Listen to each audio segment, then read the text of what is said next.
എല്ലാവർക്കും queen Mary ടോക്സിലേക്ക് സ്വാഗതം. Job 8:21. അവിടുന്ന് നിന്റെ വാ പൊട്ടിച്ചിരി കൊണ്ടും നിന്റെ അധരം ജയാരവം കൊണ്ടും നിറയ്ക്കും.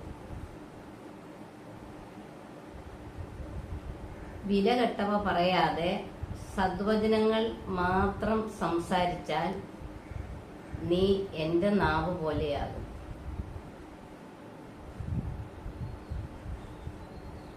കർത്താവിൽ പ്രിയപ്പെട്ടവരെ, ഇന്ന് നമുക്ക് നാവ് എങ്ങനെയാണ് ഉപയോഗിക്കേണ്ടത് എന്നതിനെ കുറിച്ച് തിരുവചനത്തിലൂടെ ഒരു നിമിഷം കണ്ണോടിക്കും.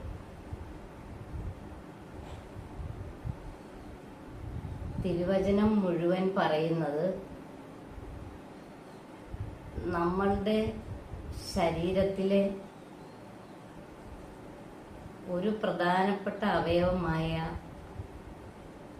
നാവിൻ്റെ ദുരുപയോഗമാണ് നമ്മുടെ ജീവിതത്തിൻ്റെ തകർച്ച എന്നാണ് തിരുവചനം പറയുന്നത്.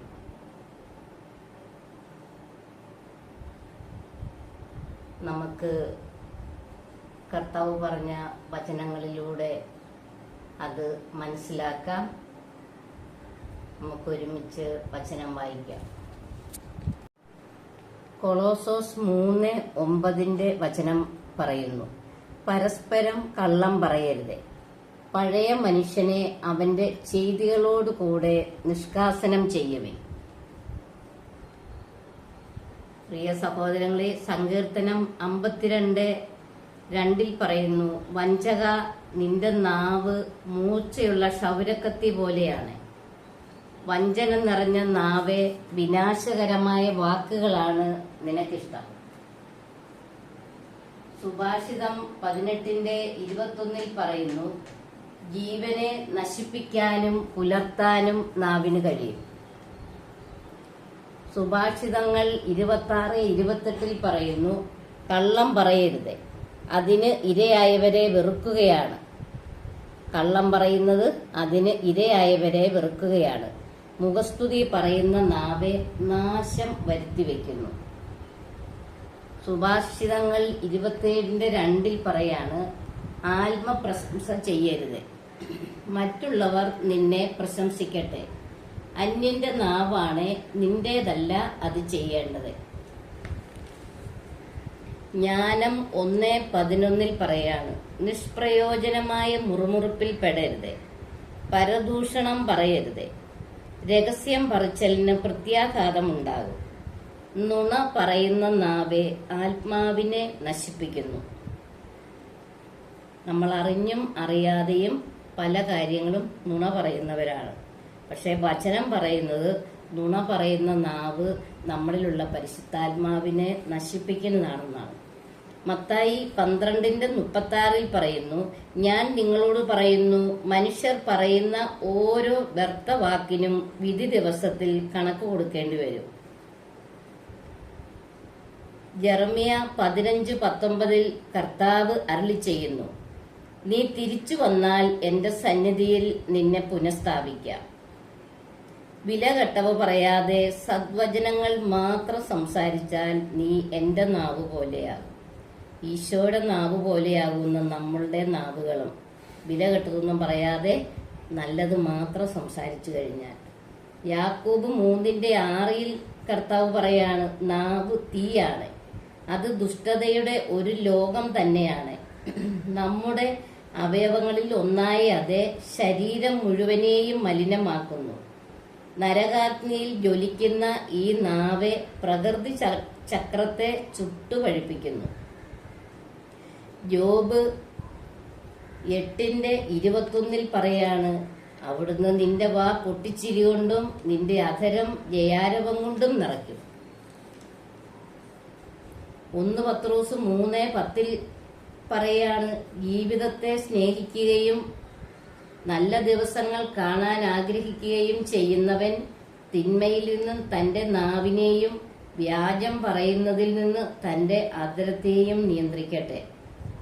ജീവിതത്തെ സ്നേഹിക്കുന്നവര് അധരം കൊണ്ട് നല്ലത് പറയണമെന്ന്, എപ്പോഴും സംസാരത്തിൽ ശ്രദ്ധ വേണമെന്ന്, തോന്നുന്നൊന്നും വായിൽ നിന്ന് വിളിച്ചു പറയാൻ പാടില്ലെന്ന്, പിന്നെ പശ്ചാത്തപിക്കേണ്ടി വരുമെന്ന്. കൊളോസോസ് 4:6 പറയുന്നു, നിങ്ങളുടെ സംസാരം എപ്പോഴും കരുണാസ്മരണവും ഹൃദ്യവുമായിരിക്കട്ടെ. ഓരോരുത്തരോടും എങ്ങനെ മറുപടി പറയണമെന്ന് നിങ്ങൾ മനസ്സിലാക്കിയിരിക്കണം. എന്ന് പറഞ്ഞാൽ വൈദികരെ കാണുമ്പോൾ നമ്മൾ അവർക്ക് യോജിച്ച സംസാരം സംസാരിക്കണം. അതുപോലെ തന്നെ നമ്മുടെ സഹപ്രവർത്തകർ എന്ന നിലയിൽ അവരോട് സംസാരിക്കണം. അതുപോലെ ഓരോരുത്തരോടും എങ്ങനെയാണ് മറുപടി പറയേണ്ടത് നമ്മൾ നേരത്തെ കൂട്ടി മനസ്സിലാക്കിയിരിക്കണമെന്ന്.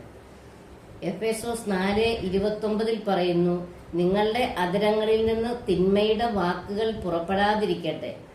കേൾവിക്കാർക്ക് ആത്മീയ ചൈതന്യം പ്രദാനം ചെയ്യുന്നതിനായി അവരുടെ ഉന്നതിക്കുതകും വിധം നല്ല കാര്യങ്ങൾ സന്ദർഭമനുസരിച്ച് സംസാരിക്കുവിൻ. സങ്കീർത്തനം 141:3 പറയാണ്, കർത്താവേ എന്റെ നാവിന് കടിഞ്ഞാണിടണമേ, എന്റെ അധരകവാടത്തിന് കാവൽ ഏർപ്പെടുത്തണമേ.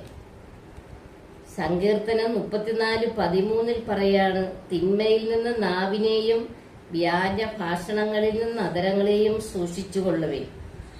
തിന്മയിൽ നിന്ന് അകന്ന് നന്മ ചെയ്യുവിൻ. ജെറമ്യ 1:9 പറയുന്നു, അനന്തരം കർത്താവ് കൈനീട്ടി എന്റെ അധരത്തിൽ സ്പർശിച്ചുകൊണ്ട് അരുളിച്ചെയ്തു, ഇതാ എന്റെ വചനങ്ങൾ നിന്റെ നാവിൽ ഞാൻ നിക്ഷേപിച്ചിരിക്കുന്നു. അപ്പോൾ കർത്താവ് ജെറമ്യായുടെ അധരത്തിൽ സ്പർശിച്ചുകൊണ്ട് പറഞ്ഞതാണ്, എന്റെ വചനങ്ങള് നിന്റെ നാവിൽ ഞാൻ നിക്ഷേപിച്ചിരിക്കുകയാണ്. അത് കൊള്ളാനും തള്ളാനും നിനക്ക് സാധിക്കും. സുഭാഷിതം 18:7-8 തിരുവചനം പറയാണ്, മൂഢന്റെ നാവ് അവനെ നശിപ്പിക്കുന്നു, അവന്റെ അധരങ്ങൾ അവന് കെണിയാണ്. ഏഷണിക്കാരന്റെ വാക്കുകൾ സ്വാദുള്ള അപ്പക്കഷ്ണങ്ങൾ പോലെയാണ്, അത് ഉള്ളിലേക്ക് ഇറങ്ങിച്ചെല്ലുന്നു. സുഭാഷിതം 18:4 പറയുന്നു, മനുഷ്യന്റെ വാക്കുകൾ അഗാധമായ ജലാശയമാണ്, ജ്ഞാനത്തിന്റെ ഉറവ പാഞ്ഞൊഴുകുന്ന അരുവിയും. അപ്പം നമ്മളുടെ ഹൃദയത്തിൽ നിന്നാണ് ജ്ഞാനത്തിന്റെ ഉറവ ഒഴുകുന്നത്. ജ്ഞാനം നമ്മുടെ ഹൃദയത്തിലാണ്. അപ്പോൾ നമ്മൾ അധരം കൊണ്ട് മോശമായതൊന്നും പറയാൻ പാടില്ല. നമ്മുടെ ഹൃദയത്തിലും മധുരത്തിലുമൊക്കെ ജ്ഞാനം കർത്താവ് വെച്ചിട്ടുണ്ട്. സുഭാഷിതം 6:16, 17, 19 തിരുവചനത്തിൽ കർത്താവ് പറയുന്നു, കർത്താവ് വെറുക്കുന്ന 6 കാര്യങ്ങളുണ്ട്. 7-മതൊന്നുകൂടി അവിടുന്ന് മ്ലേച്ഛമായി കരുതുന്നു. ഗർവ് കലർന്ന കണ്ണ്, വ്യാജം പറയുന്ന നാവ്, നിഷ്കളങ്കമായ രക്തം ചൊരിയുന്ന കയ്യ്, ദുഷ്കൃത്യങ്ങൾ നനയ്ക്കുന്ന ഹൃദയം, തിന്മയിലേക്ക് പായുന്ന പാദങ്ങൾ, അസത്യം പറഞ്ഞു കൂട്ടുന്ന കള്ളസാക്ഷി, സഹോദരങ്ങൾക്കിടയിൽ ഭിന്നത വിതയ്ക്കുന്നവൻ. ഇതൊക്കെ കർത്താവ് വെറുക്കുന്ന കാര്യങ്ങളാണ്. ചിലര് സഹോദരങ്ങളെ തമ്മിൽ തെറ്റിക്കും, എന്നിട്ട് സ്വന്തം സഹോദരങ്ങള് തമ്മിൽ തെറ്റിച്ച് കുടുംബത്തിൽ കലഹങ്ങൾ ഉണ്ടാക്കിപ്പിക്കും. അതൊക്കെ ദൈവത്തിന് ഇഷ്ടമില്ലാത്ത പ്രവൃത്തികളാണ്. സുഭാഷിതം 15:1-2 തിരുവചനത്തിൽ കർത്താവ് പറയുന്നു, സൗമ്യമായ മറുപടി ക്രോധം ശമിപ്പിക്കുന്നു, പരുഷമായ വാക്ക് കോപം ഇളക്കിവിടുന്നു. വിവേകിയുടെ നാവെ അറിവ് വിതറുന്നു, വിഡ്ഢിയുടെ അധരങ്ങൾ ഭോഷത്വം വർഷിക്കുന്നു. ഒരാൾ ഇങ്ങോട്ട് ദേഷ്യപ്പെട്ട് സംസാരിച്ചാലും നമ്മൾ എന്ത് ചെയ്യണം? ആ ദേഷ്യം കൊണ്ട് മറുപടി കൊടുക്കരുതെന്ന്. നമ്മള് വിവേകത്തോടെ സംസാരിച്ച് ആ ക്രോധത്തെ നമ്മൾ ഇല്ലാതാക്കണമെന്ന്. നമ്മൾ വളരെ മയമായിട്ട് സംസാരിച്ച് അവരുടെ കോപം ഇല്ലാതാക്കണം.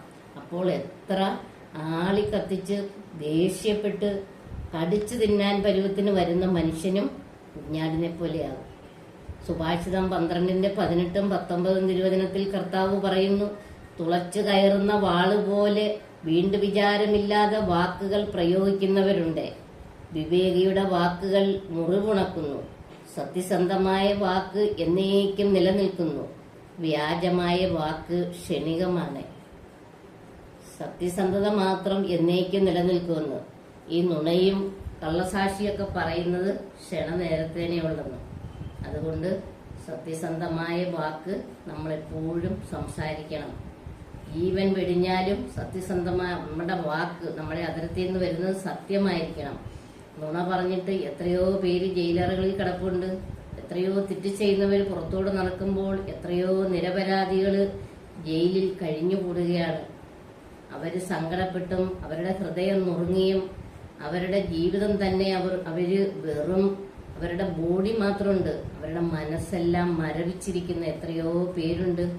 എത്രയോ ദുഷ്കൃത്യമാണ് ഈ ചെയ്യുന്നത്. അതുകൊണ്ട് നമ്മൾ വാക്കുകൾ സത്യസന്ധമായിട്ട് മാത്രം സംസാരിക്കണം. മറ്റുള്ളവരെ വാക്കുകൊണ്ട് നശിപ്പിക്കാൻ പാടില്ലെന്നാണ് കർത്താവ് പറയുന്നത്. സുഭാഷിതം 12:6 പറയുന്നു, ദുഷ്ടരുടെ വാക്കുകൾ രക്തത്തിന് പതിയിരിക്കുന്നു, സത്യസന്ധരുടെ വാക്കുകൾ മനുഷ്യരെ മോചിപ്പിക്കുന്നു. സുഭാഷിതം 17:27-28 തിരുവചനം പറയുകയാണ്, വാക്കുകൾ നിയന്ത്രിക്കുന്നവൻ വിജ്ഞനാണ്, പ്രശാന്തമായ മനസ്സുള്ളവൻ ബുദ്ധിമാനത്രേ. മൗനം ഭജിക്കുന്ന മൂഢൻ പോലും ജ്ഞാനിയെന്ന് കരുതപ്പെടുന്നു, അവൻ വായ പൂട്ടിയിരുന്നാൽ ബുദ്ധിമാൻ എന്ന് ഗണിക്കപ്പെടുന്നു.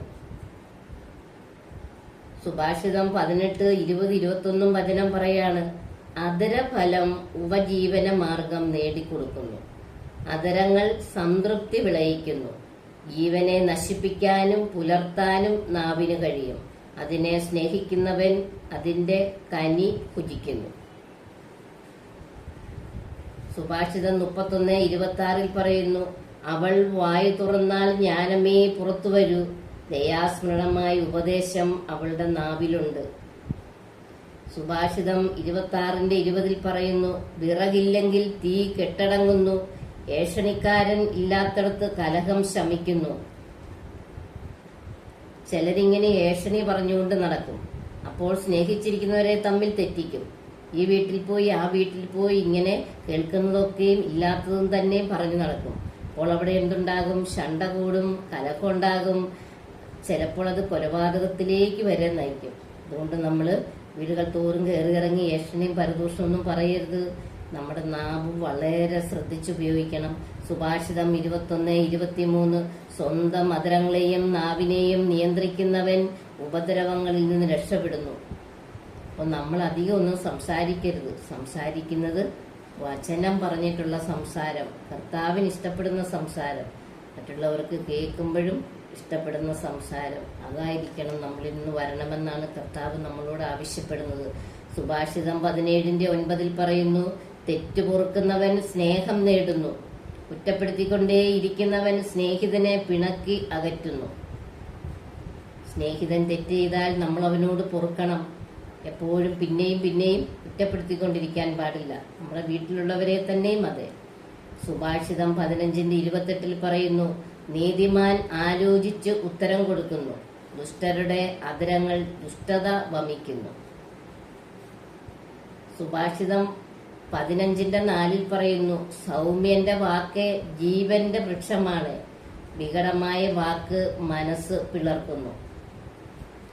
സുഭാഷിതം 10:19 പറയുന്നു, വാക്കുകൾ ഏറുമ്പോൾ തെറ്റു വർദ്ധിക്കുന്നു, വാക്കുകളെ നിയന്ത്രിക്കുന്നവന് വീണ്ടും വിചാരമുണ്ട്.